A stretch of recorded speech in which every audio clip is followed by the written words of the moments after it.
I am going to get started here with talking to you. Whoa, let's get the camera right. Sorry. With talking to you about recovering and healing and understanding toxic people, yourself, and relationships that you've been in so that you can heal, recover, and get through being around toxic people. Anyway, let's get going. Today, I'm going to talk about something that people ask about a lot, which is, am I the narcissist, right? Not myself personally, because I don't believe I am, but that's what people ask themselves. They say, how do I know if it's me? What if I'm the toxic one? What if I'm the narcissist? Now that's two different statements. What if I'm the toxic one and what if I'm the narcissist? So we'll talk about that. If you've ever questioned, are you the narcissist? What if you are?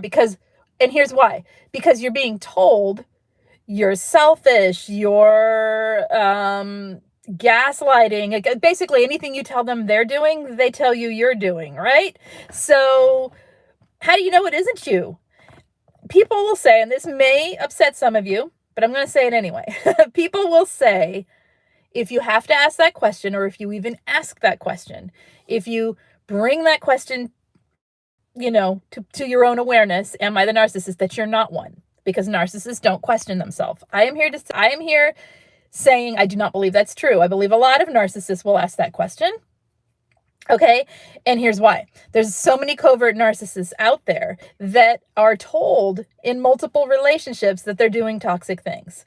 They're understanding and learning and becoming self-aware because of videos like these, because of videos out there, because of all the quote-unquote self-aware narcissists out there talking and gaining popularity, so to speak, on YouTube and other social media platforms. They are understanding more and more about who they are. And so to ask that question, maybe, 30 years ago might have been real, but it's buffering. What does that mean? Is it not working? Uh-oh. Oh, you're saying buffering. Is this working? Is this thing on? Anyway, yeah, so I'm just going to keep talking because hopefully it's recording if it's not working. I don't know. Yeah, so a lot of narcissistic people will ask that question. The thing is, they don't really care if they are, unless it's to figure out how to make it so no one notices, right? So they're not like, oh my gosh, you're not kidding. What is happening? Okay, I need to see what's happening here. Tell me if this is working. You're not getting buffering? The computer died. Okay, so it's not me. Why do narcissists hurt me and accuse me for their behavior and people believe them? Okay, 3 different questions there. Why do they hurt you is because they have a need to control relationships, and one way to control people is to basically be the one in charge of when you're happy and when you're sad. Be the one in charge of what you think about yourself and how you feel about yourself. I mean, these are really simple answers, and we can go in obviously in depth with this, but I'm just going to go real quick here. That's one reason. Another reason they hurt you. Actually, I have a whole video. If one of the mods finds it and could put it in here, that'd be awesome. If not, please remind me and I'll stick it in the comments later, in the main comments. I have a whole video on why they hurt you. So we'll talk.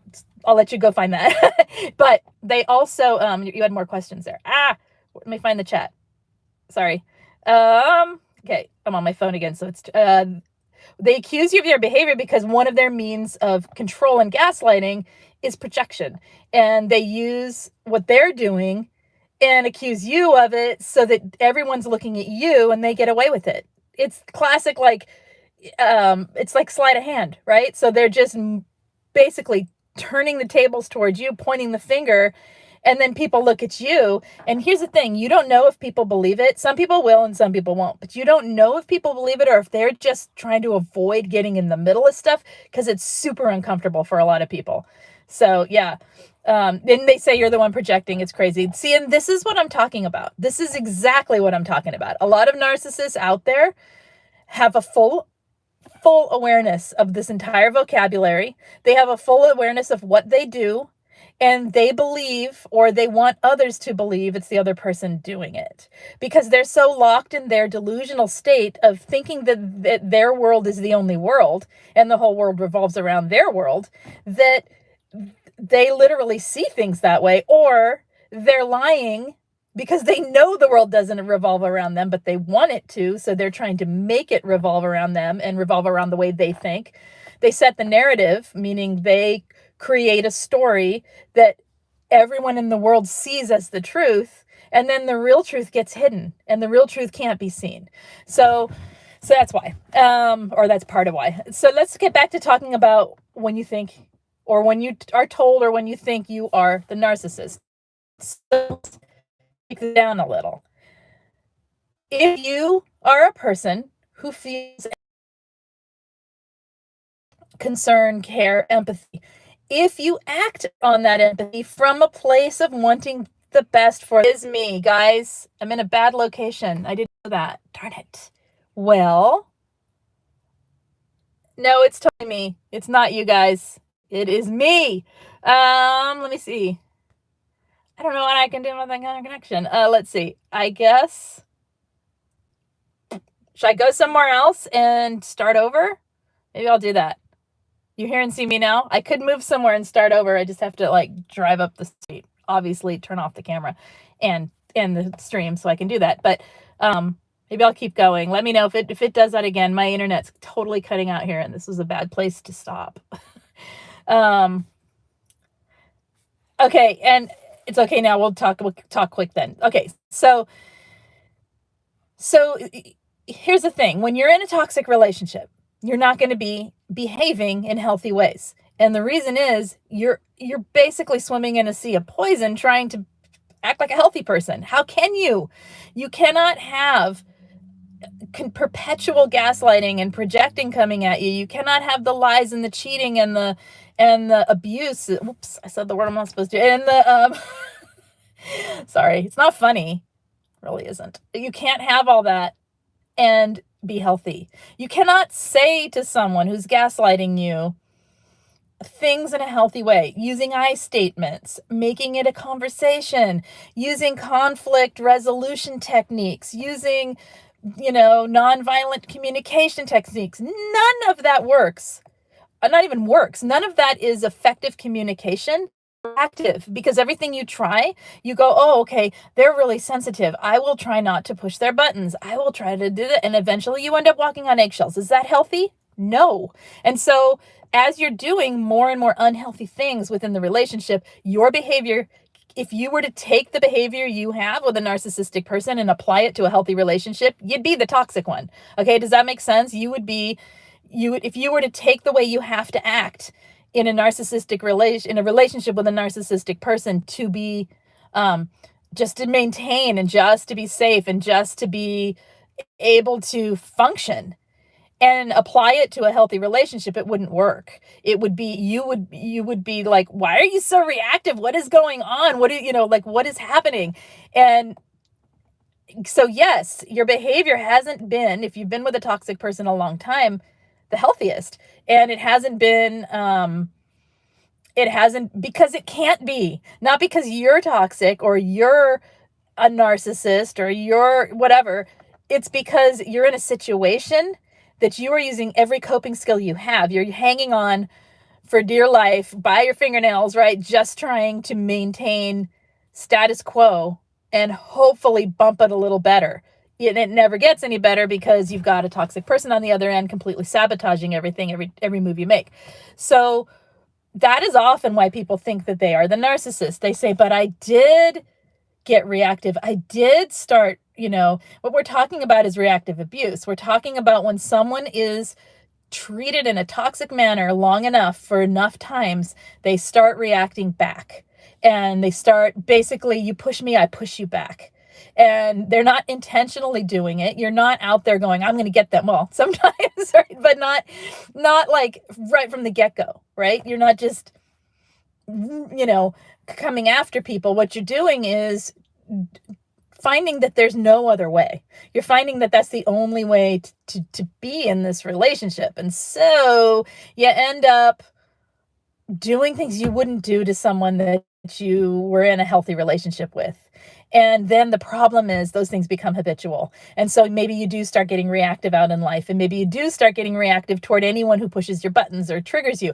I have had so many survivors attack literally, when I tell them something that they don't want to hear. But they're asking them or something when what I'm doing is pointing something out, because they have been in such a state of fight flight, and they're really in the fight, right, of it, that's the only way they can hear something. They take everything as criticism. Well, when you're in that state, yes, you're being kind of toxic, because you're not listening and you're not interacting and you're not communicating with someone who's being kind to you or trying to help you or whatever. And and so those are what we'd call fleas, right? Those are what we'd call reactivity and fleas. And so what happens is we pick up these traits, these relationship style traits, these relationship behavioral traits from toxic people, and we start using them. And the thing is, we can see we don't want to be that way. We can see that isn't a healthy way to have connection with other humans. And so we start self-blaming. And because we've been in narcissistic relationships with narcissistic people, we take that blame because we've been blamed. Okay. And we've been programmed and conditioned to take the blame because we're the only ones willing to work on it. So that's my long answer is, are you the narcissist? You need to soul search here. You need to do some self-awareness work when you leave a toxic relationships and you're feeling like you're super reactive. And you need to, well, I don't know what you need, but it can help. It can help, and it might require some behavioral check-ins with oneself to see if you're reacting from ego, meaning protecting self, or if you're reacting from someone actually being a certain way to you and you saying no, right? There's a difference between a boundary and reactivity. If you're creating boundaries and using reactivity to enforce those boundaries, you might be coming at it a little headstrong, and that isn't healthy communication with others, but it might keep you safe, right? It might keep you behind whatever you need to stay behind for a while. So it really is a matter of questioning who you are and recognizing you are not that other person who it wasn't your fault. It wasn't because of you that person is a narcissist. Okay. It's not because of you that they are treating you the way they do. They treat you the way they do because they are that way. You are reacting to what they're doing. You are not that way. Does that make sense? Yeah. So it really can require some unwinding. That's what I'm trying to say. Unwinding and looking at the whole picture and looking at who you are as a person, how you are in other relationships, what you feel about others, how intuitive you are toward others' feelings. Not that you have to be intuitive to be a kind, caring person. You don't even have to be an empathic person. In other words, an empath, as people call it. You don't have to be that to be a good person. There's a lot of people who, it's not that there's two types, empaths and narcissists. Whoever says that is making up a gimmick, because there isn't. There's a whole lot of types of people. And there's varying degrees of the way people react and respond to their empathy. And there's varying degrees of intuitiveness that people have toward others in the world around them. Some people are just not and that is not a bad thing. It is not a good thing. It just is how they are. Okay. And it doesn't mean some people are highly on their self-focused path. That doesn't make them selfish, right? We're talking about toxic behavior when we're talking about narcissism on these channels. Well, at least on here, we're talking about toxic behavior only because it affects and hurts others. If someone wants to be narcissistic and fully on their own path and leave everyone else alone, more power to them. It's where they're hurting other people. It's where they're coming into relationships, claiming love and affection and tearing other people down because of it, that it starts to become a huge problem, right? And the using of other people and emotionally messing with other people's lives so that other person doesn't have their own life. That's where it gets me. Okay, so all right, let's see what you guys are saying. I don't even know if any of this worked, but it hasn't told me I don't have connection anymore. So, okay, we become codependent. That's hard to change. It is. It's hard to see, and it's hard to recognize the difference, or it's hard to recognize that codependency isn't going to get you the love you want. That's all you need to really know, is codependency is never going to get you the love you want. The love you feel that you require for your life is never going to come from codependent behavior. It's not. And we think it will. And we think that if we give and give and give and do and do and do for others, that people will love us or whatever it is we need. And that's not the case. The codependency traits are a lie, but they're not a diagnosis. They're behavioral patterns, and they are, what do you call it? When you're in your brain goes in a loop. What is the neural pathways? There we go. I'm sorry. Morning and time change has me zinging. Okay, let's see. What do we got here? Hey, Stacy, Sparkles, Ellen, and UNA. Thank you guys for modding as well. And Christy, I'm coming through. Okay, good. Let's see. Any other questions you guys have, even if it's unrelated to this, before I head out? Because I'm going to keep it short just because I am not sure how well this is working. UNA says, my biggest thing was always questioning and examining my motives. And then it fades away. My motives when I was nice, were my motives pure? That's what I was always told, because be cautious of being nice because you're... sorry. Be cautious of being nice because it's probably demons. Wow. Like you're trying to manipulate through your kindness, which we know narcissistic people do. So whoever said that was probably projecting what they do onto you, right? So yeah, I think if you go back and watch yesterday's video about finding joy, it's not finding joy in the sense, at least for me, it's not finding joy in the sense of what makes me happy. Okay. Happiness is just a state that you flow through once in a while in your day. It's like funny. You can't stay in a state of humor all the time. Well, you mean you can, but you can try. But really that becomes a cover up for all the other feelings, right?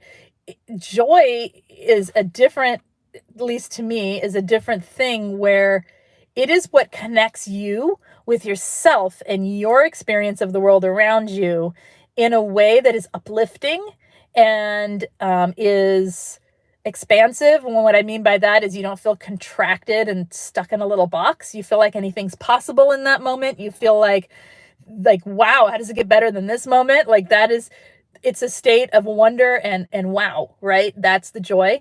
If you can connect with that, you start to see who you really are in a different way. And that gets you closer to self, which then takes you to wait a minute.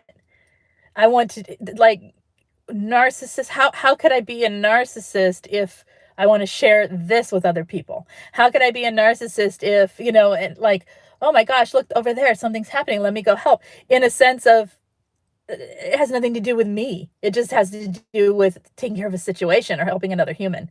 And it's not, narcissists become altruistic for the attention and for what it makes them feel about themselves and how others feed into what they feel about themselves because of it. And also to prove to themselves that they are good people. They will be altruistic. And you know what? If that's what it takes, sometimes let them have that, right? So that they're actually doing some good. But yeah, okay, let me come back. I'm kind of rambling, I think. Ooh, what happened? There we go. Live chat. There we go. That's okay. Ooh, you okay? UNA? You took care of it. Okay. My neuropaths have stopped working this morning. They have. Okay, you guys, I'm going to head out in a second. Any questions, anything? I know I didn't send a notification, and so it does not let people know I'm here. But, and YouTube's not been good about that. Come on, YouTube, help us out.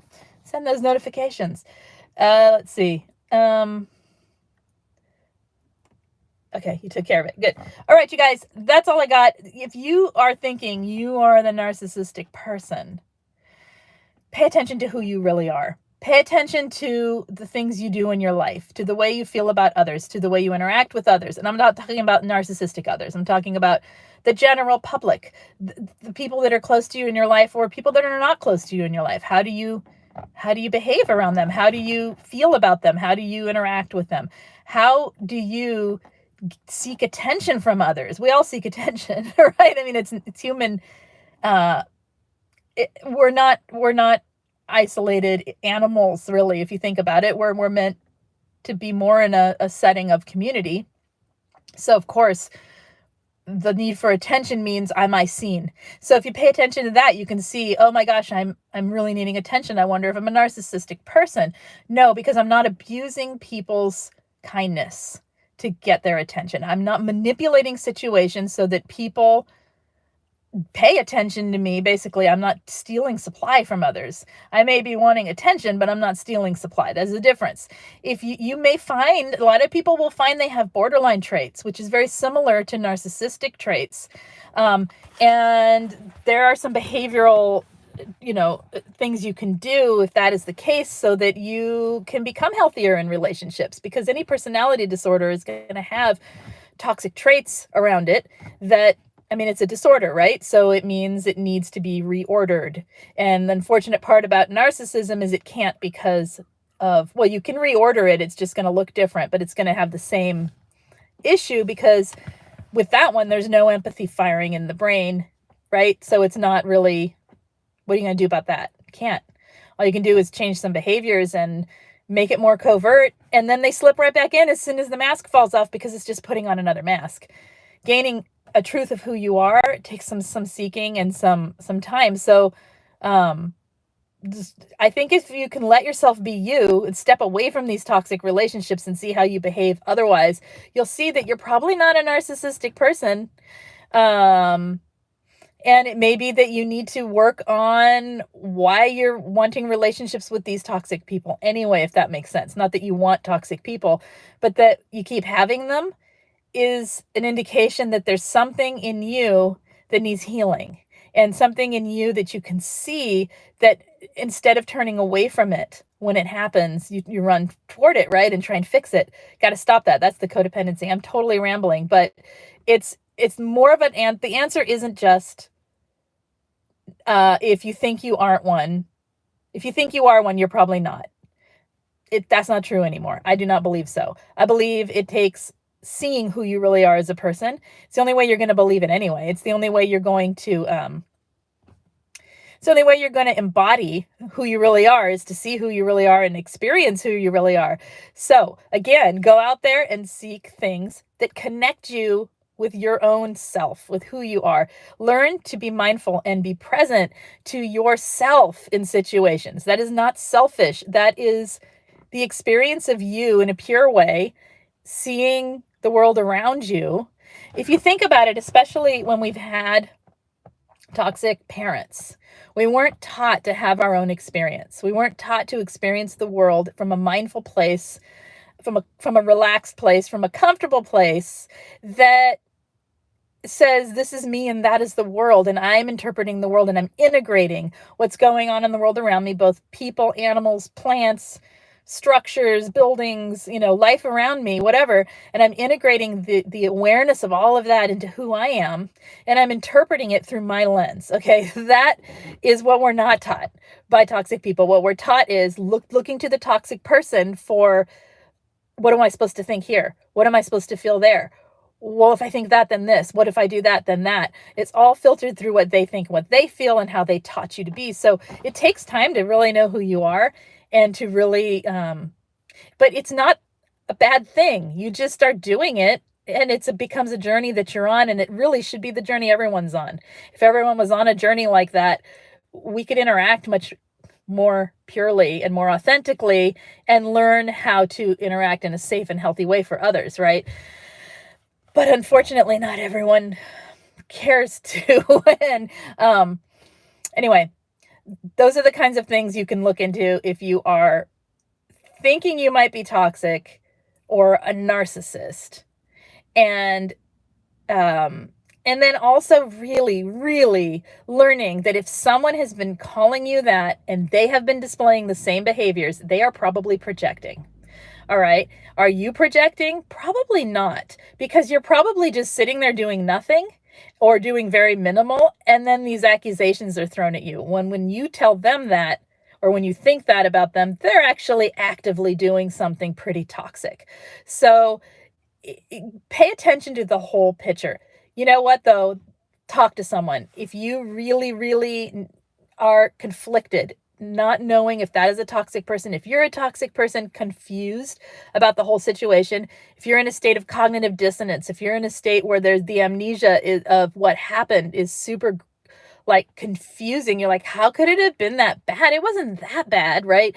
Talk to someone, find a coach, find a therapist, talk to them, find a therapist that understands toxic relationships, find a coach that is not in this for their own inflation of self. How do I word that? Find someone you can trust. Maybe not even trust. Find someone that you feel has your back. Let's put it that way. And is willing to tell you what they see so that you're seeing what you're asking. Does that make sense? Be careful. That's all. And, or aware.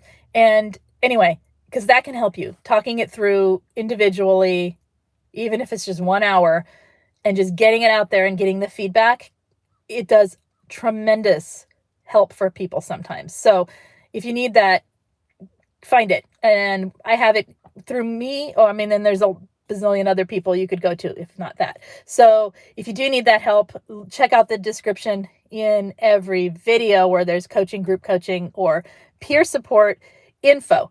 Also, guys, okay, I'm setting up a Discord group for chat. It's going to be open, so you can join. I'm going to ask people to behave, and if they don't, bye-bye. Okay, so that's it. Just a place to chat for this channel. And over there, I will link it in the main comments once I have it all set up. And I have some people helping me mod it. So if you're interested in that, you can let me know too. Okay, that's it. I will see you guys. And let me just check in case there's anything since we're live. Let's see. Stacy's saying a bunch of stuff and I haven't read it. What do you say when people accuse you of something you're not doing? Depends on who the people are. If a narcissist accused me of something I'm not doing, I say, oh, I'm more of a yellow rocker than a gray rocker. Okay. I tend to have fairly intelligent people who fake empathy, if that makes sense. Those tend to be the narcissists that have been around me. And so when you gray rock someone like that, they read it and they're sensitive. They have the awareness that you're doing something. When you yellow rock it and you say, oh, okay. And then you say, oh, what is it I'm doing? And they say, blah, blah, blah, blah, blah. And they say, you just go, I don't fight it, because if you fight it, it's basically, don't judge yourself. This is the whole Jade thing, right? It's, if you engage in it, you are feeding the supply. What I do is I look at it and I go, okay, they're projecting, they're hiding something. What is it that they're hiding? I don't ask them, I just pay attention. And it's also an indication that I need to not have a lot of communication with that person. If it is someone that I care about that is not a toxic person and they accuse you of something you didn't do because they heard rumors or whatever, I say, oh, is that what you heard? Oh my gosh. And then I'll explain maybe once and I'll say, there's my explanation. If you know me, I'm telling the truth. If not, whatever, and you let it go, because you can't change the opinion and the judgment of someone else. And then I think, or I'll say, that's an interesting point of view that was said, because yeah. Let me see. I'm going back, reading the chat. Hey, Lori. Okay. Let's see. I couldn't imagine living life to hurt other people intentionally. I know, right? To not only that, but getting a thrill off it and getting emotional food from it, right? Breakthrough moment. Hello. I like that you mentioned relaxed and comfortable part. Toxic parents teach you not to be relaxed and aware. Exactly. If you think about it, people don't want to relax. Okay. And this is another topic, but people don't want to relax or feel afraid to relax because the hypervigilance has been the only way they can survive. Having to pay attention to every move, having to pay attention to every nuance, every gesture, every facial expression, having to read the body language, and And it creates tension because they aren't taught how to do that in a kind of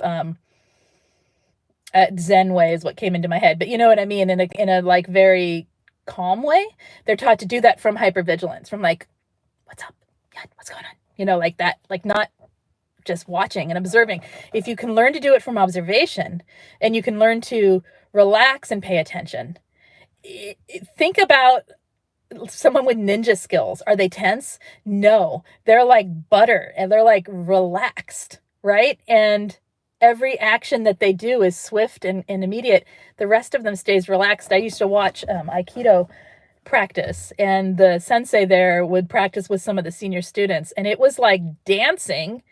And seriously, it was like they were dancing and smiling and being joyful in the moment and relaxed. And at the same time, the things they were doing, I'm like, I don't want anyone doing that to me because they'd like take them down, right? And it was intense, but and then when they were done, they were just relaxed, and they could do all of this from a relaxed place because they knew how to be aware. They knew how to be aware of the force coming at them, to use that force to just twist it around and push it away. So I learned a lot from watching that, and I've tried to adapt it personally into my life. Let's see what we got going on here. Let's see. Let's see. Teddy Burr. Hello. The main core criteria for narcissistic personality disorder is a total lack of empathy. So if you question your behavior to be proper, most of your traits have usually gradient, a perfect assessment required. Why am I not following you here? If you question your behavior to be proper, I'm sorry, I'm not following. It's because it keeps fading out as I'm trying to read it.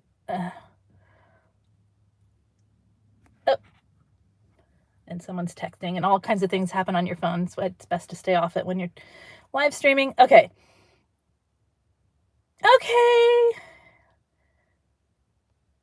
Breakthrough moment. Did I say hi to you? Hi. Let's see. Did I miss anything? Anybody? Any questions? Oh, Lori, thank you. Seeing you here makes me happy. Okay. I think that's it. And thank you for the questions, Stacy. That helped me keep moving. A lot of situations, but you must test negativity to lower one in most cases. No need for that to test. It cut out. Where'd it go?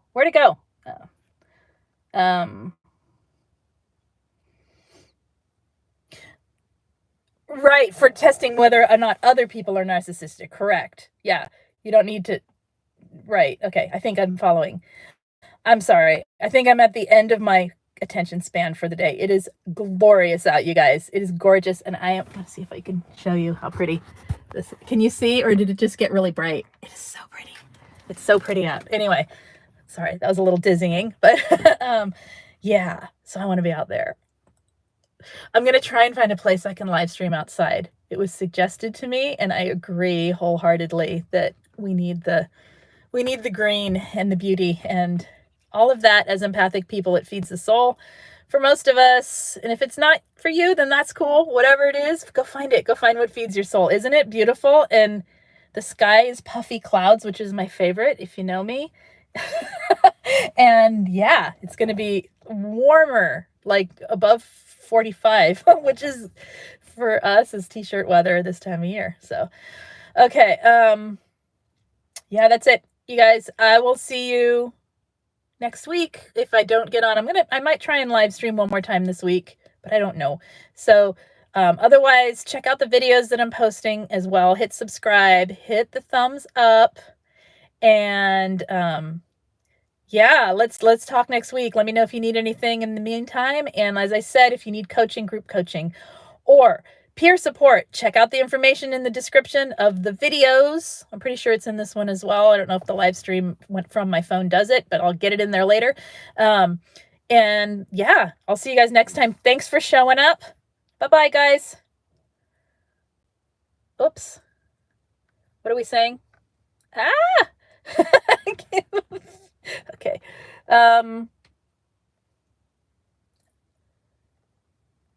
I know, new spring, yes, and white fluffy cat, yes. Walk and talk, that's a walk and talk, exactly, or sit on a log and talk, we'll see.